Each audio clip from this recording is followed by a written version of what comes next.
Now I request our Honorable Health Minister, Satya, will be able to speak few words.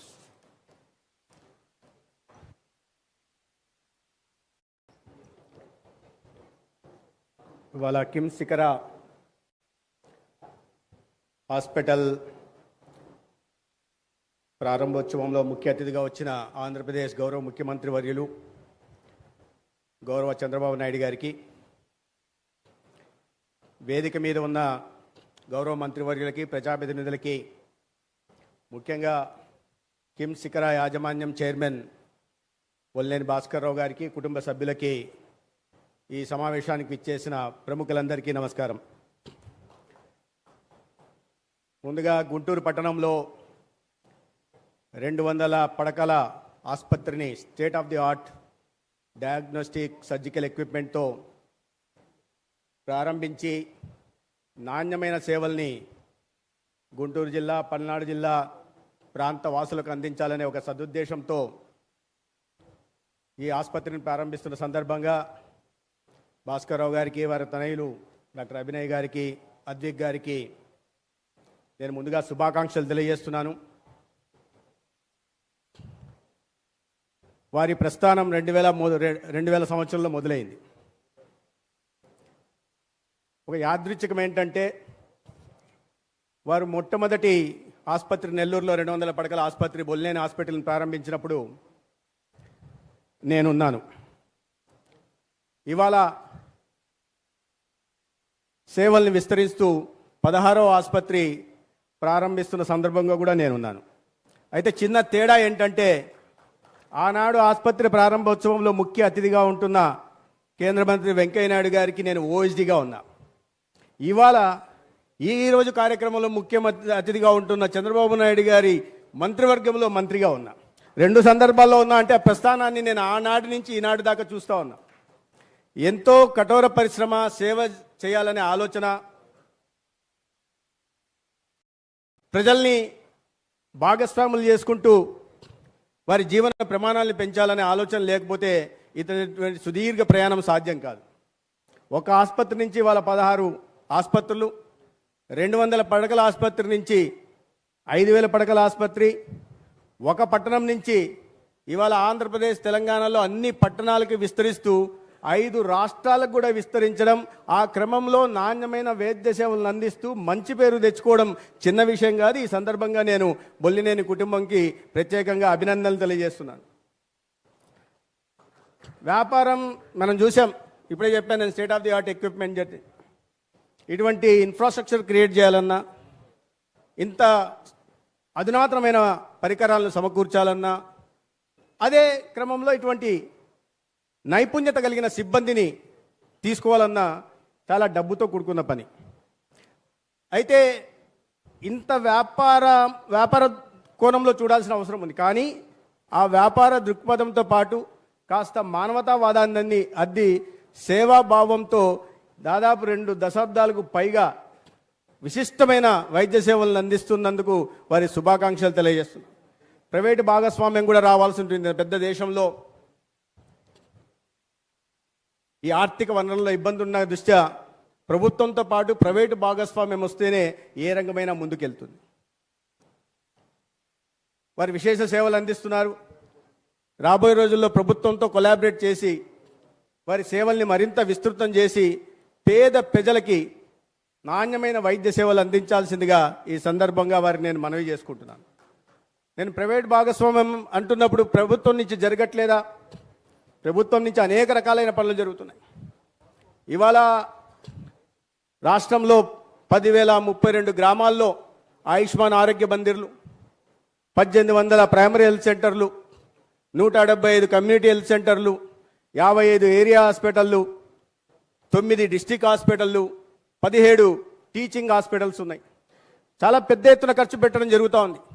గౌరవ ముఖ్యమంత్రి గారు ఈ ఆర్థిక సంవత్సరంలో కూడా అత్యధికంగా 2వ స్థానంలో 18,500 కోట్ల బడ్జెట్ని కేటాయించారు. ప్రత్యేకంగా ప్రజలకు వైద్య సేవలను ఉచితంగా అందించాలా, అటువంటి ఖరీదైన వైద్య సేవల్ని 25 లక్షల వరకు ఖరీదైన వైద్య సేవల్ని కూడా ఉచితంగా అందించాలనే ఉద్దేశంతో ఎన్టీఆర్ వైద్య సేవ కింద 4,000 కోట్లను కేటాయించడం జరిగింది. రాబోయే ఆర్థిక సంవత్సరంలో కూడా కొనసాగుతుందని భావిస్తున్నాను. డాక్టర్ గారు ఇప్పుడే చెప్తున్నారు, మనం అందరం క్యూరేటివ్ మెజర్స్ మీద దృష్టి పెడుతున్నాం కానీ ప్రివెంటివ్ మెజర్స్ మీద దృష్టి పెట్టట్లేదు.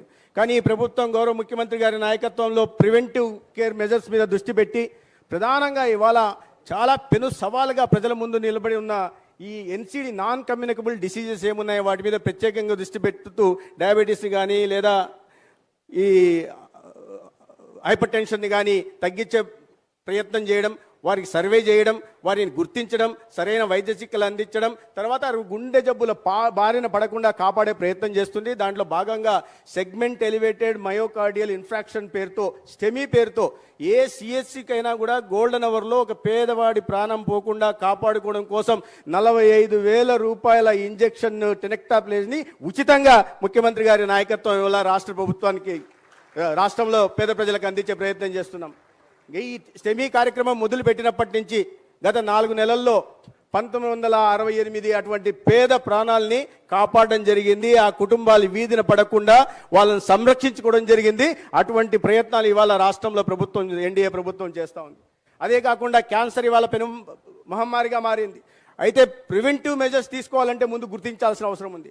అందుకని 4 కోట్ల మంది ప్రజలకు ఇవాళ వారి ఇంటి వద్దకు వెళ్ళి ఏ క్యాన్సర్ బారిన ఎక్కువ పడుతున్నారో, oral cancer, cervical cancer, breast cancer బారిన ఎక్కువ పడుతున్నారు, వీటిని గుర్తించి ఇంటి దగ్గరికి వెళ్ళి ఇవాళ క్యాన్సర్ పరీక్షలు నిర్వహించే ప్రయత్నం చేస్తున్నాం. నవంబర్ 14వ తేదీన ప్రారంభించిన ఈ క్యాన్సర్ పరీక్షలు ఇవాళ 73 లక్షలకి చేరడం జరిగింది. 20% మాత్రమే జరిగింది, కానీ ఇంకా కాస్త ముందుకు జరగాల్సి ఉంది. వీటికి ప్రజల్లో అవగాహన కల్పించాల్సిన అవసరం ఉంది. ఏ దశలో మీరు ప్రాథమిక దశలో గుర్తిస్తే క్యాన్సర్ మహమ్మారి కారణంగా ప్రాణాలు పోకుండా వాళ్ళని కాపాడుకునే అవకాశం ఉంటుంది. మన ఆర్థిక ప్రగతిలో ప్రతి ఒక్కరిని కూడా భాగస్వాములు చేసే అవకాశం కూడా మనకు కదులుతుంది. దీనికి మరింత అవగాహన కల్పించాల్సిన అవసరం. అందుకని నేను ఇటువంటి ప్రైవేట్ ఆసుపత్రులను కానీ, ఐఎంఏని కానీ, పౌర సమాజాన్ని కానీ, లేదా సమాజంలో ప్రతిభావంతుల వ్యక్తులను కానీ ప్రజల్లో అవగాహన కల్పించడం కోసం ప్రయత్నం చేయాల్సినగా కోరుతున్నాను. ఎందుకంటే సర్వైకల్, ఓరల్ క్యాన్సర్కి ముందుకు వస్తున్నారు, బ్రెస్ట్ క్యాన్సర్ కాస్త మూమాట పడుతున్నారు. సర్వైకల్ క్యాన్సర్ పరీక్షలు చేసుకోవాలంటే చాలా గ్రామాల్లో మహిళలు ముందుకు రావట్లే. కానీ దాని ఇంపార్టెన్స్ వారికి చెప్పి ప్రాథమిక దశలో గుర్తించడం, లేదా రాబోయే రోజుల్లో క్యాన్సర్ బారిన పడే అవకాశం ఉందనే విషయాన్ని వారికి చెప్పి ఆ కుటుంబాన్ని కాపాడుకోవడానికి అవకాశం ఉంటుంది. కాబట్టి అవగాహన కల్పించే ప్రయత్నంలో పౌర సమాజం కూడా ముందుకు రావాల్సిందిగా నేను కోరుతున్నాను. అదేవిధంగా అనేక రకాలైన కార్యక్రమాలు చేస్తున్నాం. 45 సంవత్సరాలు దాటిన ప్రతి ఒక్కరికి ఉచితంగా కంటి పరీక్షలు నిర్వహిస్తున్నాం. ఇటీవల 19 లక్షల మంది పిల్లలకి ఉచితంగా కంటి పరీక్షలు నిర్వహించి దాంట్లో 90,000 మంది విద్యార్థులకి స్పెక్టకిల్స్ అవసరం ఉంది. ఆ కార్యక్రమాన్ని గౌరవ ముఖ్యమంత్రి గారి సొంత జిల్లా అయిన చిత్తూరులో రేపు 90,000 మంది విద్యార్థులకి, ఈ కోడ్ లేని చోట 90,000 మందికి రేపు ఉచితంగా అందజేసే కార్యక్రమం కూడా ఇవాళ వైద్య ఆరోగ్య శాఖ ఈ రాష్ట్రంలో చేపడతా ఉంది. అదేవిధంగా 69 లక్షల మంది ప్రభుత్వ పాఠశాలలో చదువుతున్న, ప్రభుత్వ పాఠశాలలో చదివే వాళ్ళు సహజంగా మధ్యతరగతి లేదా దిగువ మధ్యతరగతి కుటుంబం చెందిన వాళ్ళు ఉంటారు.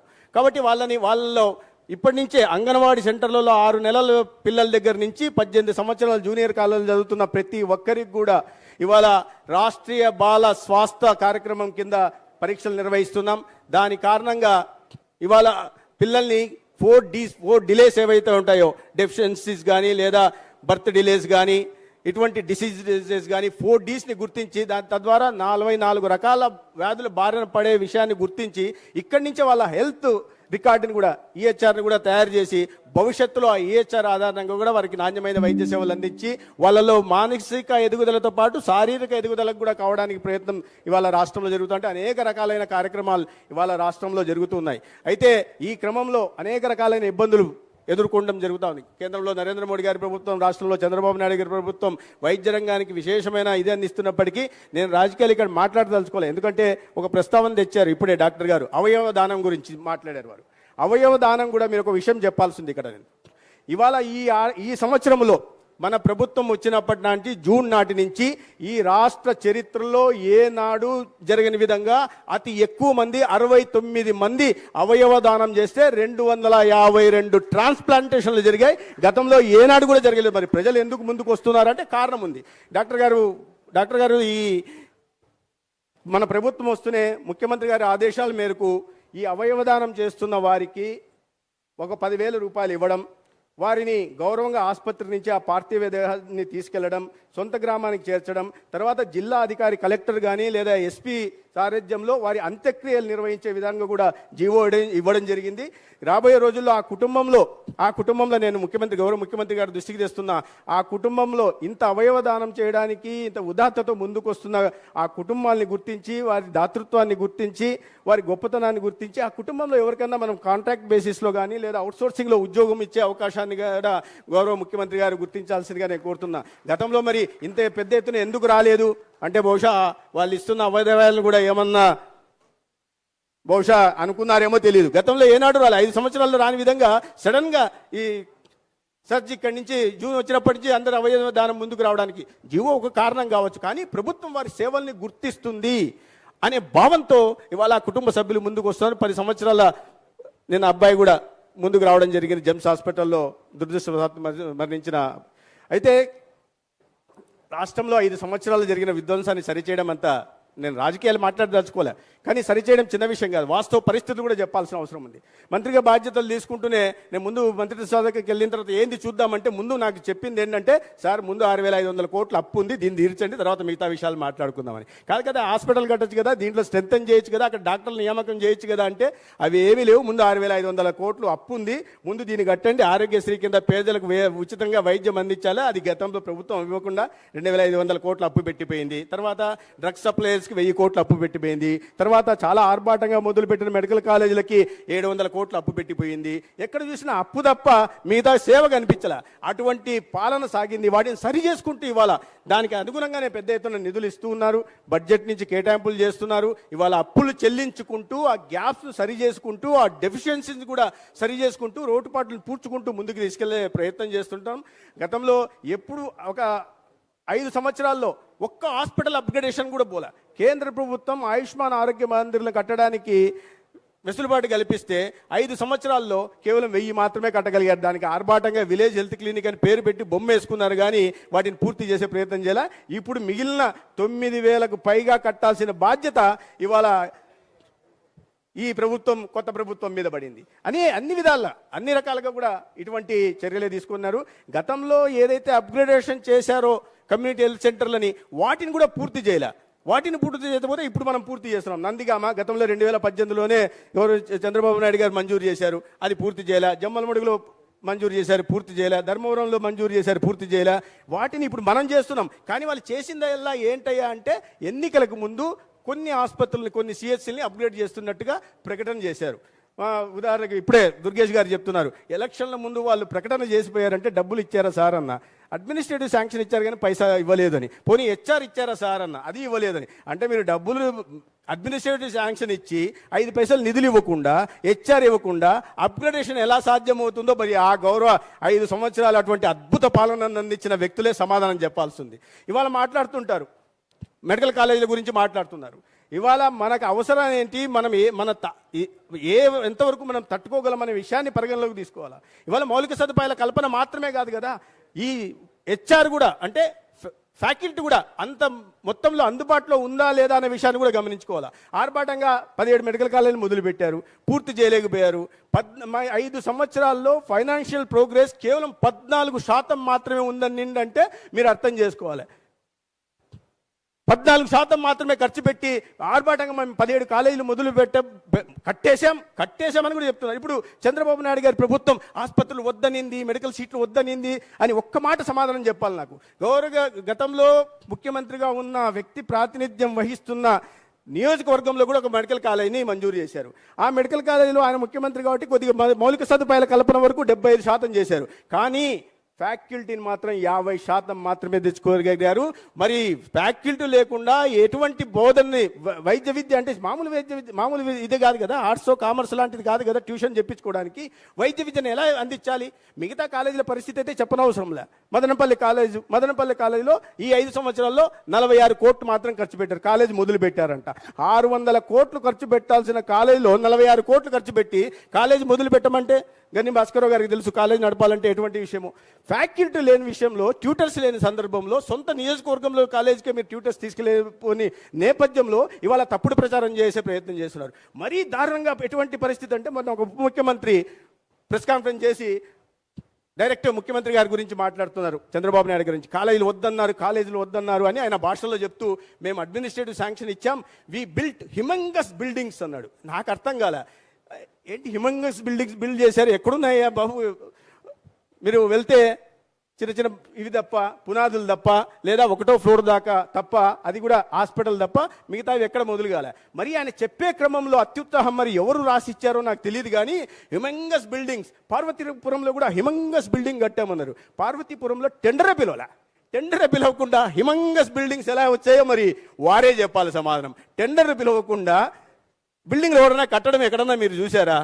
అటువంటి అసత్య ప్రచారాలను చేసి నమ్మించే ప్రయత్నం చేశారు, గతంలో చేశారు. ప్రజలు అటువంటి తీర్పు ఇచ్చిన తర్వాత కూడా ఆత్మ పరిశీలన చేసుకొని మేము ఎక్కడ తప్పులు చేశాం, మేము చెప్తున్న అబద్ధాలని ప్రజలు నమ్మారా లేదా అని ఆత్మ పరిశీలన చేసుకోకుండా అదే అబద్ధాలని మళ్ళీ చెప్తూ నిజాలుగా భ్రమింపజేసే ప్రయత్నం చేస్తున్నారు. అయితే ప్రజలకు తెలుసు కాబట్టి ఎవరు ఎటువంటి పాలన అందించారు, ఎవరు మంచి ప్రభుత్వాన్ని ఇవ్వగలరు అనేది ఈ గతంలో 5 సంవత్సరాలు అనుభవించిన తర్వాత ఈ 9 నెలల కాలంలో కూడా మార్పులు చూశారు. ఇవాళ అభివృద్ధి ప్రదాతగా ఉంటున్న నరేంద్ర మోడీ గారి నాయకత్వంలో ఒక దార్శనిక నాయకుడు చంద్రబాబు నాయుడు గారి రాష్ట్రంలో అధికారంలో ఉన్నారు కాబట్టి ఎన్డీఏ ప్రభుత్వం ఈ లోటుపాట్లను సరి చేసుకుంటూ ఏదైతే మనం అందరం కలలు కంటున్నామో, ఆశిస్తున్నామో, ఒక స్వర్ణాంధ్రప్రదేశ్ నిర్మాణం దిశగా ఈ ప్రభుత్వం అడుగులు వేస్తూ ఉంది. స్వర్ణాంధ్ర నిర్మాణం జరగడం తథ్యం. స్వర్ణాంధ్ర నిర్మాణం జరిగి ఈ స్వర్ణాంధ్ర వికసిత భారత్ నిర్మాణంలో కూడా ప్రముఖ పాత్ర వహిస్తుంది. అటువంటి నాయకత్వ లక్షణాలు, సమర్థ నాయకత్వం ఈ రాష్ట్రంలో చంద్రబాబు నాయుడు గారి రూపంలో, పవన్ కళ్యాణ్ గారి రూపంలో